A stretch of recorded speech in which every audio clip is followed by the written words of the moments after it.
Hey everybody, David here, and today I want to talk about the first trailer for Spider-Man Far From Home. This trailer was just released today, or whenever you watched it, as of January 15th. So I want to talk about it, and this trailer looks great. I'm going to say that right on top. It looks like so much fun. Picking up where Spider-Man Homecoming left off, or maybe Avengers Endgame leaves off. We don't know exactly yet. There's some speculation now that maybe this movie is going to take place before Avengers Infinity War, because it looks like everything's all nice and sunny outside, so it doesn't look like the end of the world just happened. Spider-Man, as we know, was one of the people that was wiped out thanks to Thanos at the end of Infinity War. Spoiler warning if you didn't watch Infinity War, but you should have by now, because it was one of the biggest movies of It was the biggest movie of 2018. It's the fourth highest biggest movie of all time. So if you haven't seen it yet, I apologize for you not seeing it.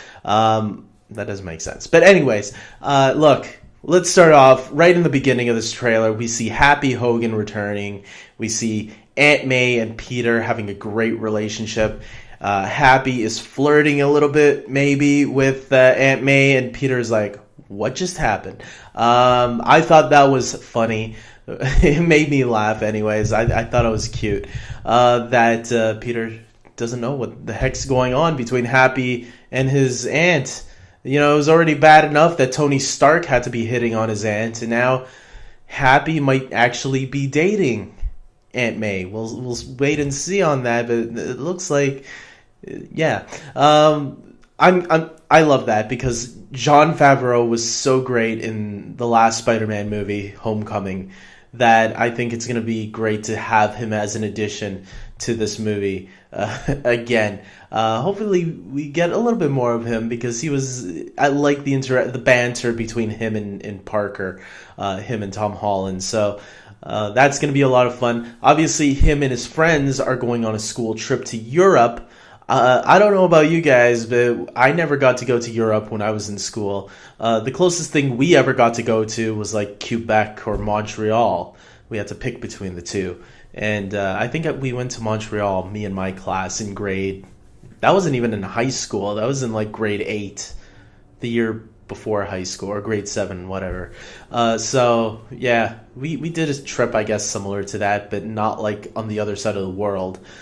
Peter and his school gets to go all out wherever they want to go. So okay, we get that idea, and we get that there's a romance going on between him and MJ, who was Michelle. MJ, we don't know what her last name is. Michelle Jones, I think it was, right?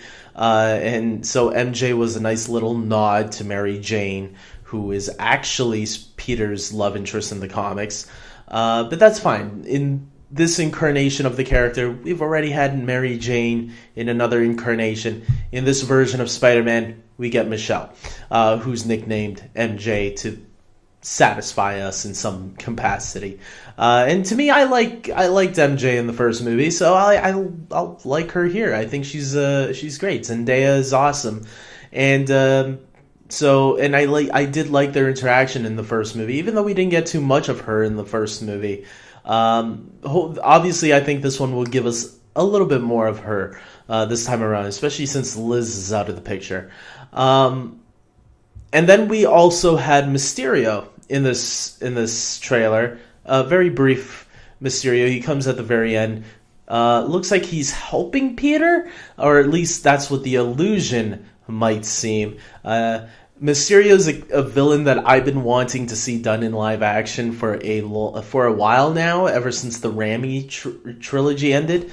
I thought it would be really cool, because I do like his power a lot. Like, he gets to cause hallucinations, right? But they're so extreme and so real that, like, Spider-Man, it's not really like by drugs. This is hallucination by magical powers. How does Mysterio get these magical powers? We're gonna find out, I guess. Is he really a good guy? Some people are speculating that. Of course he's not. Of course this is some sort of elaborate trick to make us think he's a good guy, but of course he's going to turn out to be the bad guy. My curious thought about this is, though, what's going on between Vulture and Scorpion, because they kind of had both of those characters set up at the end of Homecoming. Scorpion was vowing revenge, that he wanted to find out who Spider-Man was and get revenge on him for putting him in prison.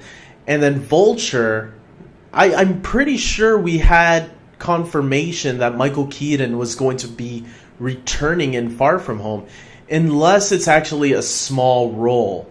I have no idea. We'll wait and see, but I would keep... I think there's a lot more going on in this movie than the movie is telling us right now. Hopefully it doesn't feel too stuffed, but I think they are manipulating the trailer and not giving us everything, and that's a good thing. I don't want to say that's a bad thing. That I don't want that to sound like a negative. That's actually a good thing, because we do want to go in and see this movie blindly, not knowing what's going to happen. Maybe Mysterio is a good guy, and the bad guys are Vulture, even though Vulture seemed like he turned over a new leaf. Maybe Scorpion is the true villain of this story. It looks like we do get some other villains in here, or at least some sort of variations of them. We saw a giant water creature and a giant sand creature. Could that be Sandman and Hydro Man? We'll see. And then, of course, Nick Fury, Samuel Jackson is returning in this movie as well. That really gets me excited, because this shows that Spider-Man is still connected to the MCU. Obviously, they even threw in an Iron Man and Thor name drop. That doesn't really give us any spoilers of what happens to them in Endgame. For all we know, maybe one of those characters die. I don't think Iron Man's gonna die. Thor, there's a possibility. I have my theories on who will die and who will live in Avengers Endgame, but I'm going to save that for later on in the year when we get closer to Endgame.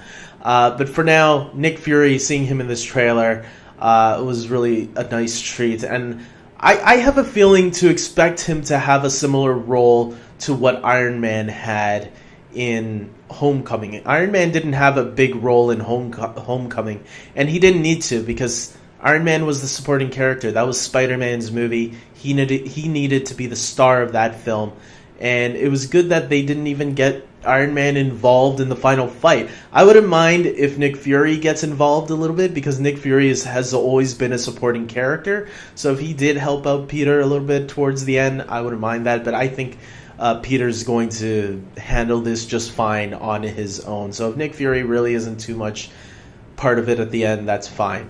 Yeah, all I can say is I'm really looking forward to this movie. It didn't give any idea of what to expect in Avengers Endgame, aside from what we already knew. We kind of already knew that the characters that got snapped away would be the ones returning, but there are going to be some casualties. We just don't know who yet, but we'll figure that out later on. So with that being said, guys, comment below, tell me your theories and such. I heard that they kind of blurred out the year on his passport, and I did go back and see the trailer again, and yeah, they did. They didn't have the year on his passport on what year he got the passport, when it's supposed, or the expiry date for that matter. So it didn't even seem like they gave the year for his birth date either. So it's like they're hiding so many years. What the heck, man? Can you imagine if this takes place way in the future? That's why there's speculation right now whether or not this takes place before or after Infinity War. So we'll see. I mean, this is very exciting, of course. Marvel now knows how to manipulate the trailers in order to trick us and have us talking. And it's always fun to talk and speculate about these things. That's the fun about getting to the movie and finally seeing it, is not knowing exactly what is Marvel manipulating us with. It's always a lot of fun to talk about. So with that being said, I hope you guys like this video. Please subscribe to my channel, especially if you're looking forward to this movie like I am. And until next time, take care.